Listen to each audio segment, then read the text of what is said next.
प्राध्यापक गण, बंधुओं, बहनों, आज हम लोग आपके विश्वविद्यालय के परिसर में आए। वहां से चले गहरी धूप, गरम सड़कें और नंगे पैर 3 किलोमीटर चलना। चलते चलते मन में एक स्वप्न और कल्पना जाग रही थी कि धर्म है तपस्या। हम एकता की बात सोचते हैं, तपस्या की बात कम सोचते हैं, स्वार्थ की बात अधिक सोचते हैं, परमार्थ की भूमि पर जाना कम पसंद करते हैं। एकता का स्वप्न बहुत अच्छा है, किंतु एकता केवल स्वप्न के सहारे कभी संभव नहीं बन सकती। एकता के लिए ठोस धरातल चाहिए, आधारशिला, मजबूत आधारशिला चाहिए, फाउंडेशन मजबूत हो। केवल बालू की दीवार पर 5 मंजिले मकान को कभी खड़ा नहीं किया जा सकता। मैं मानता हूं जब तक जीवन में तपस्या नहीं आती, त्याग नहीं आता, तब तक एकता को विखंडित करने वाले तत्व बराबर बने रहे। त्याग के द्वारा और परमार्थ के द्वारा ही एकता संभव है। किंतु आज मुझे लगता है कि सारा वातावरण अलग प्रकार का होता जा रहा है। हमारा दृष्टिकोण नितांत पदार्थवादी और सुविधावादी होता जा रहा है। मैं नहीं सोचता कि समाज में जीने वाला सामाजिक प्राणी पदार्थों से अलग होकर जी सकेगा या सुविधाओं का भोग नहीं करेगा, ये कल्पना में नहीं कर सकता। किंतु जहां एकांगी हो जाता है वहां संतुलन गड़बड़ा जाता है। आज की सबसे बड़ी समस्या मेरी दृष्टि में है असंतुलन की समस्या। कहीं बैलेंस नहीं रहा, संतुलन बिगड़ गया। एक तरफ में इतना भार लाद दिया कि दूसरी तरफ में बेचारे, पुराने जमाने की वह कहानी है कि बेचारे को उस गोणी को घसीटते घसीटते पार करना पड़ा, क्योंकि भार सारा एक तरफ में था। आज का असंतुलन यह विद्या का प्रांगण है, शिक्षा का संस्थान है। मैं शिक्षा के द्वारा ही इस बात को जरा स्पष्ट करूं। आज के मस्तिष्क विज्ञानी मानते हैं कि हमारे मस्तिष्क के 2 पटल हैं, दायां पटल और बायां पटल। जो बायां पटल है, लेफ्ट हेमिस्फीयर, वह भाषा, गणित, तर्क आदि के लिए जिम्मेवार। और जो हमारा दायां पटल है मस्तिष्क का, वह अनुशासन, अध्यात्म, चरित्र, अंतर्दृष्टि, इंट्यूशन आदि के लिए जिम्मेवार। आज मुझे ऐसा लगता है कि शिक्षा के संस्थानों में भी केवल बाएं पटल को जागृत किया जा रहा। दायां पटल सोया का सोया रहता है। उस स्थिति में ये विखंडन या विघटक तत्वों की बात न आई तो क्या आएगा। हम जैसा बीज बोते हैं उससे भिन्न कैसे कल्पना करें। मैं जानता हूं आपके यहां क्रॉस ब्रीडिंग की बातें भी चलती है, संकरण भी होता है, किंतु जब हम मनुष्य की चेतना पर सोचते हैं तो अभी तक वह भूमिका जरा भिन्न है। एक क्षुद्र प्राणियों पर, प्राकृतिक पदार्थों पर बहुत सफलता प्राप्त की है, किंतु चेतना इतनी भिन्न, इतनी स्वतंत्र है कि उसके लिए नियम खोजना अभी बहुत बाकी है और बहुत जटिल प्रक्रिया है। तो मुझे लगता है कि आज के शिक्षा संस्थान केवल व्यक्ति को इंटेलेक्चुअल बना रहे हैं, बौद्धिक बना रहे हैं, अब दूसरी हमारी शक्ति है धर्म की शक्ति, जिसमें मैं जी रहा हूं, सांस ले रहा हूं। उसमें भी मुझे बहुत संदेह है कि धर्म की अपेक्षा संप्रदाय कहना ज्यादा पसंद करूंगा। आज धर्म की बात करना बहुत जटिल बात हो गई, संप्रदाय की बात ज्यादा चलती है। उससे भी कोई आशा करे एकता की, बड़ा कठिन काम है। जब तक जातिवाद, संप्रदायवाद का उन्माद मनुष्य के दिमाग पर हावी है, एकता की बात हम सोच नहीं सकते। और धर्म ने इस जातिवाद को, संप्रदायवाद को बहुत बढ़ावा दिया है। संप्रदायवाद का काम है तोड़ना, जातिवाद का काम है तोड़ना, विखंडन करना। उस स्थिति में हम कैसे एकता की बात सोचें कि धर्म के संदर्भ में राष्ट्रीय एकता की बात करें, कुछ समझ नहीं पाया। धर्म का स्वरूप हमारी दृष्टि में 3 तत्व हैं: अध्यात्म, नैतिकता और उपासना। आज यदि मैं रूपक की भाषा में कहूं तो यह बेचारा पंछी तड़प रहा है, इसके दोनों पर काट दिए गए। अध्यात्म का पर भी काट दिया और नैतिकता का भी काट दिया। केवल बचा है उपासना, और उपासना के बल पर धर्म भी तड़पता सा नजर आ रहा है। सब जगह कर्मकांड और उपासना। नैतिकता विचित्र स्थिति में चली गई। हिंदुस्तान, जिसे अध्यात्म प्रधान देश और धार्मिक देश कहा जाता था, मनु जी ने लिखा था, एतद् देश प्रसूतस्य सकाशादग्र जन्मने स्वं स्वं चरित्रम शिक्षेरन पृथिव्याम सर्वमानवा। कि दुनिया के लोग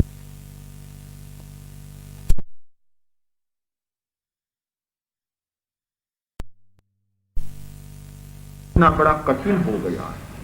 नैतिकता की स्थिति में आज जो हिंदुस्तान की स्थिति है, उस पर हम आंख मूंद मिचौनी कर सकते हैं, किंतु गर्व के साथ कोई बात नहीं कर सकते। दूसरा पक्ष था हमारा अध्यात्म का। अध्यात्म के बारे में भी बहुत अच्छी स्थिति नहीं रही है।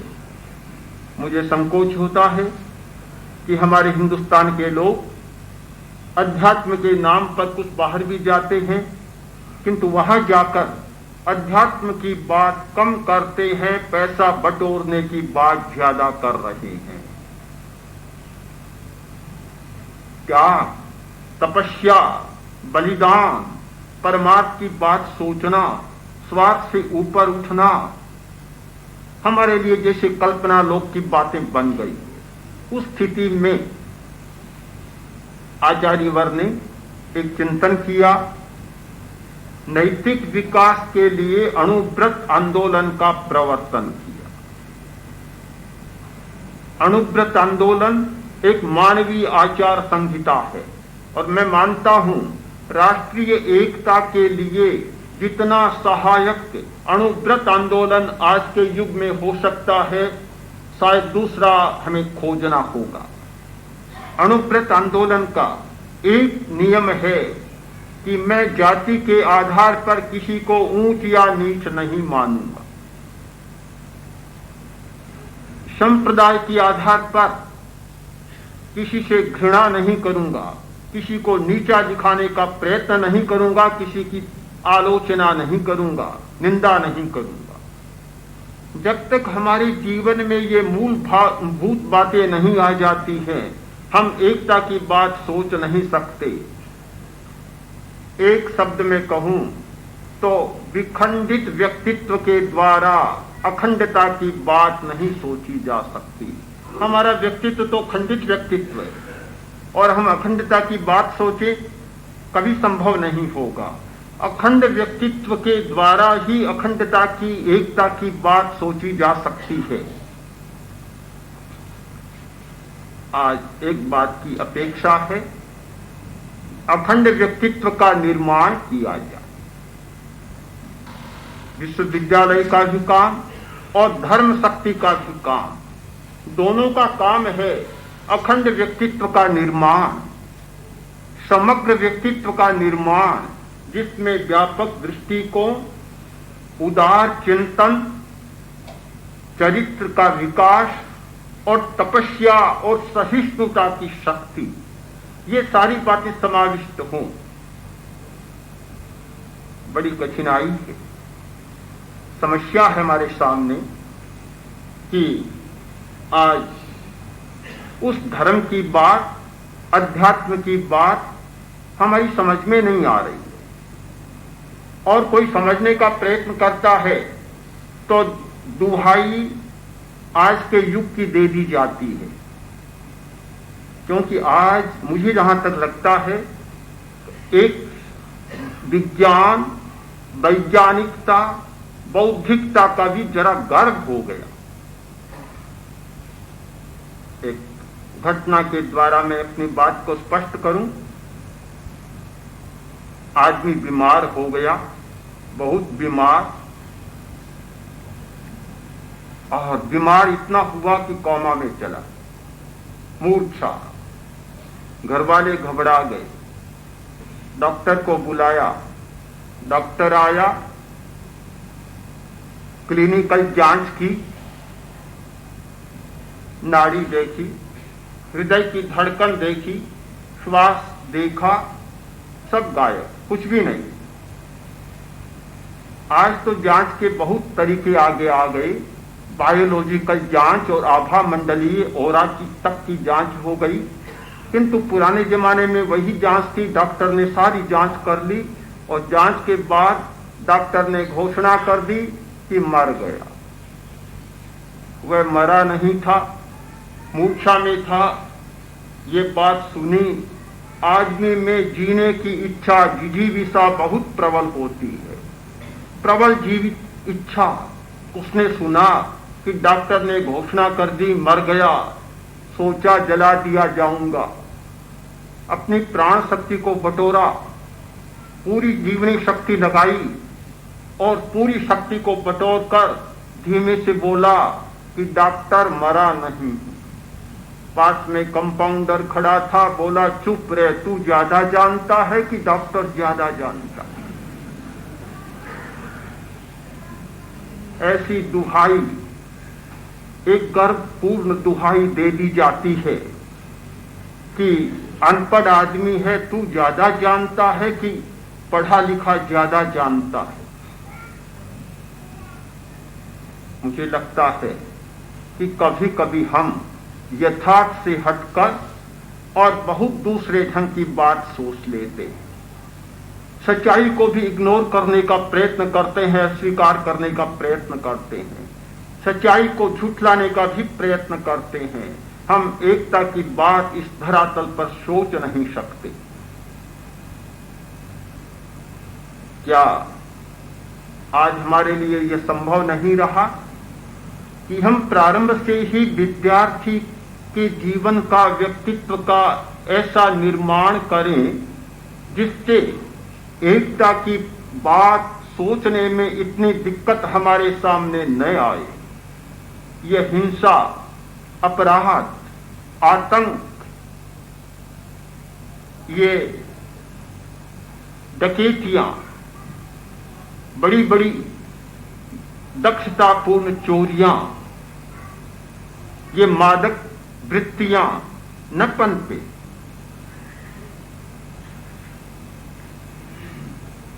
आज की स्थिति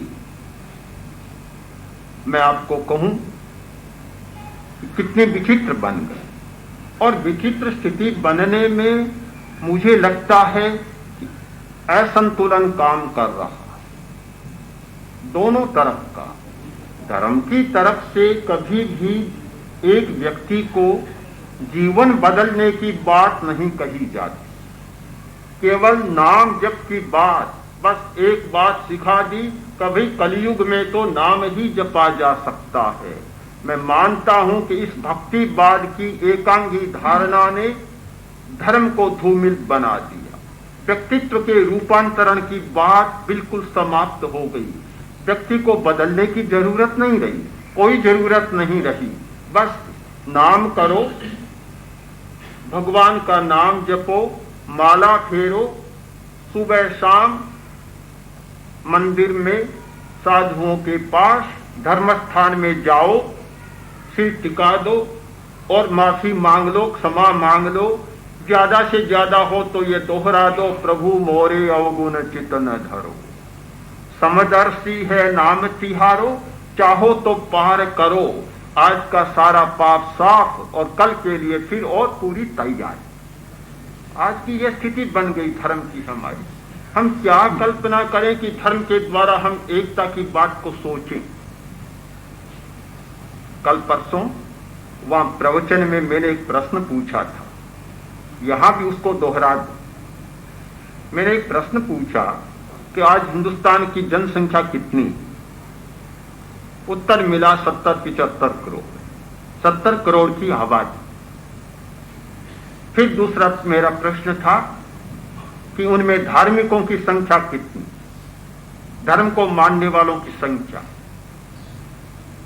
तो मैंने अपने गणित के आधार पर एक आनुमानिक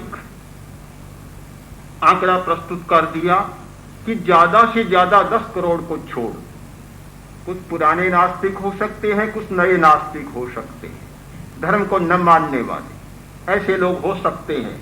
10 करोड़ ज्यादा है, फिर भी मानकर चले कि 10 करोड़ को छोड़ दें, पीछे कितने बचे?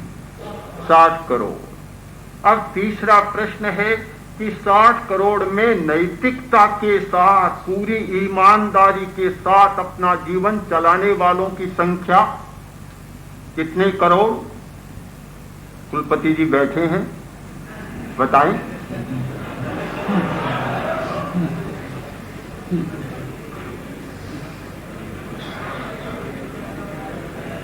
और यहां शायद वे प्रोफेसर भी होंगे जो स्टैटिस्टिक्स का काम, सांख्यिकी का काम करते हैं, जिनका आंकड़ों का काम है। बताएं कि कितने करोड़ कहूं? 50 करोड़? क्या 50 करोड़, 40 करोड़, 30 करोड़, कितना बताऊं? सिर हिला रहे हैं लोग। 1 करोड़। तो फिर 59 करोड़ को फिर क्या कहूं? धार्मिक तो है और ईमानदार नहीं। जब धर्म, कटु शब्द है, मैं सब कहना नहीं चाहूंगा, तो जब यह स्थिति हमारी बन जाती है, हम कैसे कल्पना करें कि धर्म के द्वारा जीवन का परिवर्तन, राष्ट्र का परिवर्तन, राष्ट्रीय चेतना का परिवर्तन और एकता की स्थिति का निर्माण किया जा सकता है। मैं तो ये सोचता हूं आज हमारे लिए, धर्म के क्षेत्र में जीने वाले लोगों के लिए सबसे बड़ी जरूरत है धर्म पर पुनर्विचार करने की, धर्म क्रांति। और आचार्य श्री ने अनेक वर्षों से यह स्वर बुलंद किया कि आज धर्म क्रांति की बहुत जरूरत है। मैं दूसरी बात लगती और कह दूं कि जैसे धर्म क्रांति की जरूरत है, वैसे ही शिक्षा क्रांति की भी जरूरत है। अभी आपने सुना समणी ने जो गीत कहा कि एक शिक्षा के क्षेत्र में नया अभियान होना चाहिए। ये जो एकांगी बौद्धिक व्यक्तित्व बनाने वाली बात शायद अखंड व्यक्तित्व का निर्माण नहीं कर सकती, और अखंड व्यक्तित्व के निर्माण के बिना इन समस्याओं का समाधान नहीं हो सकता। अखंड व्यक्तित्व के लिए हमारी 4 शक्तियां, जो प्रत्येक व्यक्ति के पास जो अपनी वैयक्तिक शक्तियां हैं, हमारा शरीर बल, मनोबल, बौद्धिक बल और भावनात्मक बल। आज शिक्षा संस्थान में शरीर बल के लिए थोड़ा थोड़ा अवकाश है, बौद्धिक बल के लिए तो प्रचुर अवकाश है, और इतना बुद्धि का बल आज बढ़ाया जा रहा है, हैरान हो जाते हैं आज के बौद्धिक बल को देखकर। आज की बड़ी बड़ी लाइब्रेरियां, इतने बड़े विद्या के संस्थान, आपके विश्वविद्यालय में हम चलते चलते कभी कहां है, जितने बाहर चले उससे आधे तो भीतर चले। इतने बड़े बड़े संस्थान, पुराने जमाने में तो कोई नालंदा तक्षशिला 1-2 की बात थी, आज तो नालंदा तक्षशिला के बाप दादे कितने पड़े हैं, कोई शुमार नहीं, अनगिन हो रहे हैं। इतनी बौद्धिकता बढ़ रही है। मैं बौद्धिकता को बहुत आवश्यक मानता हूं, किंतु एकांगी बौद्धिकता कितनी खतरनाक होती है और कितनी समस्याएं पैदा करती है, वह भी आपके सामने प्रस्तुत करना चाहता हूं एक घटना के द्वारा। एक सड़क और सड़क के पास एक लिंक रोड, छोटी सी कच्ची सड़क, पास में एक झोंपड़ी और झोंपड़ी के आसपास बहुत कीचड़, दलदल। कार आई, दलदल में फंस गई। अब मालिक अकेला बैठा था, अब कार को आगे धक्का कैसे दे। इधर उधर देखा तो झोंपड़ी में एक आदमी, उसके पास गया, जाकर बोला, भाई जरा आओ, कार को निकालो। उसने धक्का दिया, कार को निकाला,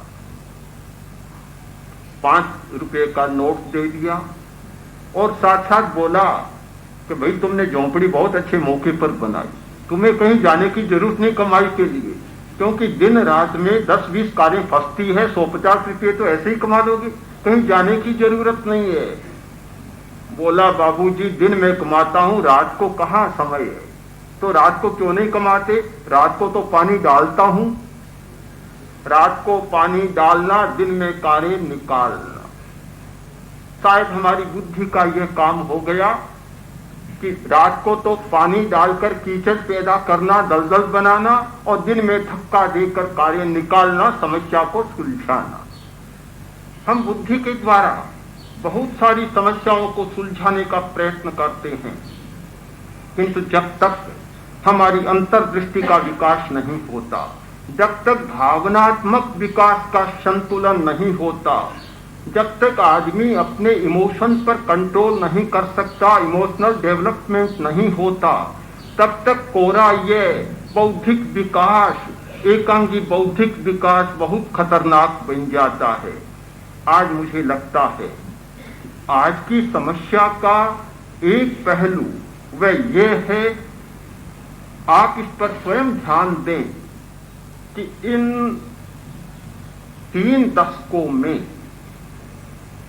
क्रूरता बहुत बढ़ती जा रही, करुणा घटती जा रही है, संवेदनशीलता का धागा टूटता जा रहा है। आदमी समाज के प्रति, दूसरे के प्रति एक संवेदनशील हो, संवेदना का अनुभव करें, जिसमें करुणा हो, दूसरे को अपने समान समझे, किसी की पीड़ा को अपनी पीड़ा समझे। ये बात जैसे सूखती जा रही है, नदी का स्रोत सूखता जा रहा है और क्रूरता इतनी बढ़ती जा रही है कि आदमी को मारना तो जैसे तिनके को तोड़ने जैसी बात होगी, कोई चिंता की बात नहीं। थोड़े से धन के लिए, थोड़े से प्रलोभन के लिए, थोड़ी सी घटना के लिए किसी आदमी को मार डालना बहुत सामान्य बात बन गई। यह क्रूरता का विकास और करुणा का ह्रास, ये क्यों हुआ? इसमें मैं मानता हूं कि हमने भावनात्मक विकास पर पूरा ध्यान नहीं दिया। यदि बौद्धिक विकास के साथ साथ भावनात्मक विकास पर, यदि बाएं पटल के विकास के साथ साथ मस्तिष्क के दाएं पटल के विकास पर हमारा ध्यान होता और यह संतुलन होता, तो एक नई पीढ़ी का निर्माण होता और शायद आज की समस्याओं का हमें सामना नहीं करना पड़ता और राष्ट्रीय एकता जैसी समस्या पर कोई चिंता हमें नहीं करनी होती। तो आज 2 बातों की कमी जो मुझे खल रही है, एक तो यह कि मनोबल बहुत कमजोर, दूसरा भावना बल हमारा बहुत कमजोर है। मनोबल कभी बुद्धि के द्वारा नहीं बढ़ सकता, मनोबल के बिना हमारी सहन करने की शक्ति घटती जा रही है। हम किसी भी कठिनाई को सहन नहीं कर पाते, कोई भी समस्या आ जाए तत्काल घुटना टिक जाता है। और आज जितना मेंटल टेंशन, मानसिक तनाव और मानसिक तनाव के होने के कारण जितनी ये साइकोसोमेटिक बीमारियां आज बढ़ रही है, एक विचित्र प्रकार की स्थिति का निर्माण कर रही है।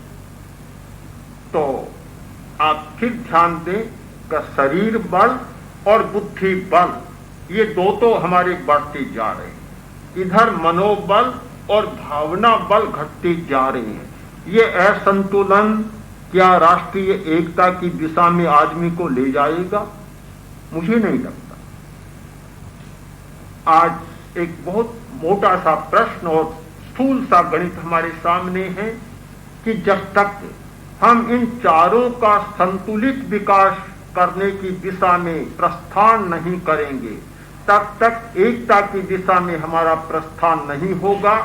आप सोचते हैं राष्ट्रीय एकता की बात, और मुझे लगता है पड़ोसी की एकता भी नहीं, परिवार की एकता भी नहीं है, भाई भाई की एकता भी नहीं है, और पति पत्नी की एकता भी नहीं है।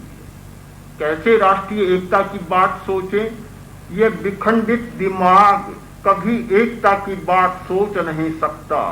जब दिमाग संतुलित होगा तो एकता का स्वर अपने आप फूटेगा। एक अणुव्रत आंदोलन। दूसरा जो हमारा एक प्रयत्न चल रहा है, प्रेक्षाध्यान। प्रेक्षाध्यान एक प्रयोग है भावनात्मक विकास का।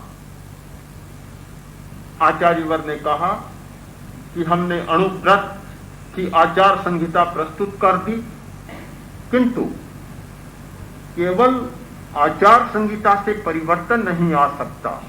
परिवर्तन के लिए व्यक्तित्व का रूपांतरण होना चाहिए, हृदय बदलना चाहिए। आज की भाषा में कहूं, वैज्ञानिक भाषा में, तो रासायनिक परिवर्तन होना चाहिए। जब तक व्यक्ति के केमिकल या अंतःस्रावी ग्रंथियों के स्राव, हार्मोन्स नहीं बदलते हैं, उनका सिक्रीशन नहीं बदलता है, व्यक्ति बदल नहीं सकता।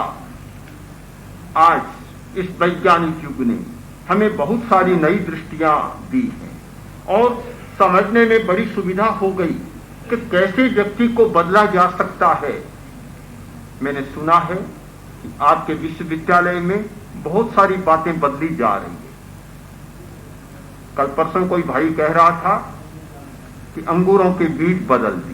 बीज होते थे, बिना बीज के अंगूर भी पैदा कर दिए, रंग भी बदल देते हैं, रूप भी बदल देते हैं, बीज भी निकाल देते हैं, अमरूद की भी अलग किस्म पैदा कर दी। सारा क्रॉस ब्रीडिंग का इतने प्रयोग चल रहे हैं, संकरण के इतने प्रयोग। तो क्यों नहीं आप सोचें, आपका विश्वविद्यालय कभी आदमी की ही कलम लगाने की बात तो जरा सोचें कि आदमी को कैसे बदला जाए। आज हमारे सामने सबसे बड़ा प्रश्न है आदमी को बदलने का, और सारी चीजें बदल जाएगी, आदमी नहीं बदलेगा तो शायद हो सकता हमारे लिए और समस्या पैदा हो जाए। लोग विशेषता बताते हैं, मैंने सुना है, पढ़ा है कि 21वीं शताब्दी आ रही है, कंप्यूटर, रोबोट, न जाने क्या क्या आएगा। ये कंप्यूटर और रोबो आदमी के लिए न जाने कितना सिरदर्द बन जाएगा, कितना कैसा होगा, आदमी दबता जाएगा। जब चेतना दबती जाएगी, यंत्र आगे आता चला जाएगा, एक दिन यह आ सकता है कि आदमी स्वयं उनसे डरने लग जाएगा, अपने हाथों की कृति से स्वयं डरने लग जाएगा। बंधुओं, हमें जरा सोचने की जरूरत है। राष्ट्रीय एकता, सामाजिक एकता, पारिवारिक एकता, पड़ोसी की एकता, इन सब के लिए भावनात्मक विकास को हमें स्थान देना होगा। जब तक आदमी भावना पर ध्यान नहीं देता, भावना के स्तर पर आदमी जीता है, कभी सुखी, कभी दुखी, कभी रागी, कभी विरागी, कभी क्रोध, कभी कुछ, सारी भावनाओं के आधार पर हमारा जीवन चलता है और हम भावना की उपेक्षा करते हैं। प्रेक्षाध्यान एक प्रयोग है अंतर परिवर्तन का, प्रयोग है। मैं मानता हूं कि इस जमाने में, इन 2 दशकों में आचार्यवर ने जो एक तो वह अणुव्रत का था, दूसरा महत्वपूर्ण प्रयोग समाज के सामने रखा है, तो वह है भावना परिवर्तन का, एटीट्यूड को बदलने का। ये प्रयोग हम करते हैं। मैं कोई कहानी नहीं बता रहा हूं, कोई रटी रटाई पढ़ी पढ़ाई बात आपको नहीं बता रहा हूं। हमने हजारों लोगों पर प्रयोग किए हैं जिनको भयंकर गुस्सा आता था और उनके गुस्से के कारण उनका परिवार, सारे लोग, उनके मित्र, पत्नी सब दुखी थे। प्रयोग किया और गुस्सा बिल्कुल शांत। आज एक डॉक्टर ये जानता है कि पिट्यूटरी का फंक्शन क्या है, पीनियल ग्लैंड का फंक्शन क्या है, वह इस बात को जानता है, किंतु पिट्यूटरी और पीनियल के प्रयोग के द्वारा गुस्से को कैसे कम किया जा सकता है, कैसे उस पर कंट्रोल किया जा सकता है, शायद इस बात को नहीं जानता। और मैं आपको विश्वास के साथ कह सकता हूं कि भयंकर से भयंकर गुस्से वाले व्यक्ति को आप हमें दें और 10 दिन में उसे लगेगा, परिवार वाले को लगेगा कि 50% तो बिल्कुल शांत, और अगर 2-3 महीना प्रयोग करे तो 100% गुस्सा शांत। शराब की आदत, नशे की आदत, तंबाकू की, जर्दे की, भांग की, या आजकल तो विद्या के परिसर में हीरोइन जैसी चीजें आ गई तो ये तो बहुत नीचे रहेगी, शराब जैसी बातें। ये सारी आदतें, जटिल आदतें, मादक वस्तु के सेवन की, एडिक्शन की बात इतनी जटिल बनती जा रही है, किंतु हमारे शरीर में ऐसे प्रयोग हैं। प्रयोग करें। ये चक्र, चैतन्य केंद्र, ये जो कान के आसपास, एक ध्यान का प्रयोग करें।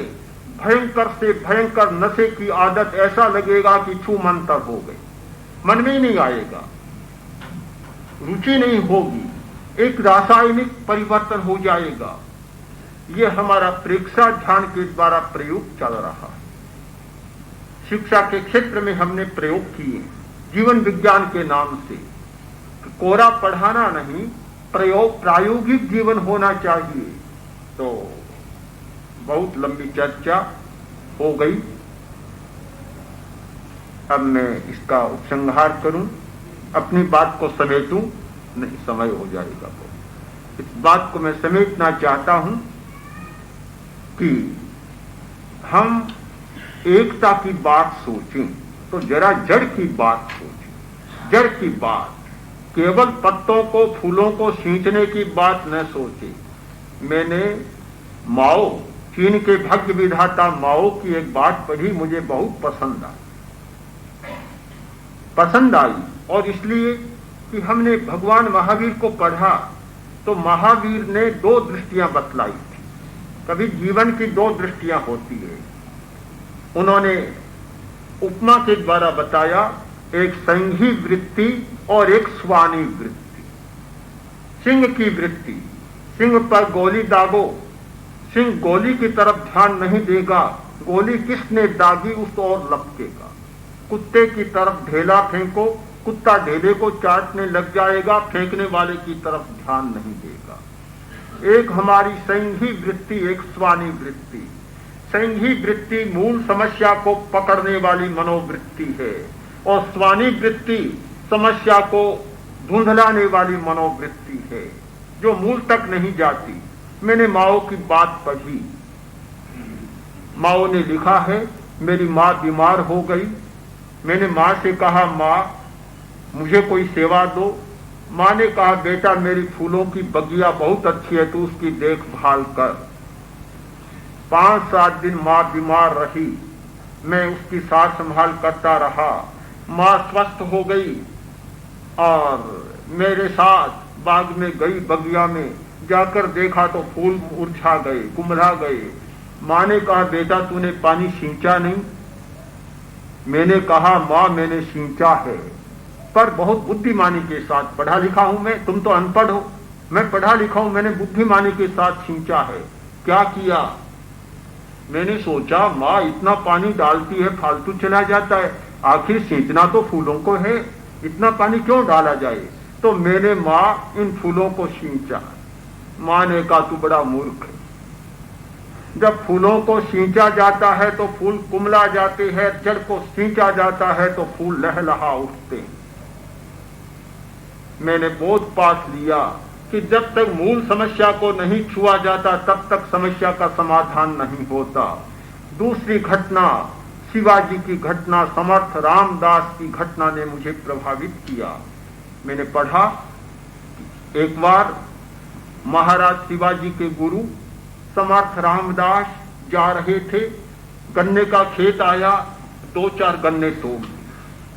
खेत का मालिक पीछे खड़ा था, उसने देखा, पीछे दौड़ा, गन्ने खोस लिए और समर्थ रामदास को पीट डाला। बात शिवाजी तक पहुंची। और भला शिवाजी के गुरु को कोई पीट दे, कितनी भयंकर बात थी। शिवाजी बैठे हैं, समर्थ रामदास बैठे हैं, उस किसान को पकड़कर बुलाया, बेचारा कांप रहा है। शिवाजी बोले, तूने मेरे गुरु को पीटा, इसका क्या दंड होगा तू जानता है? अब क्या दंड होगा? तो बेचारा कांप रहा है, सोचा मरना पड़ेगा।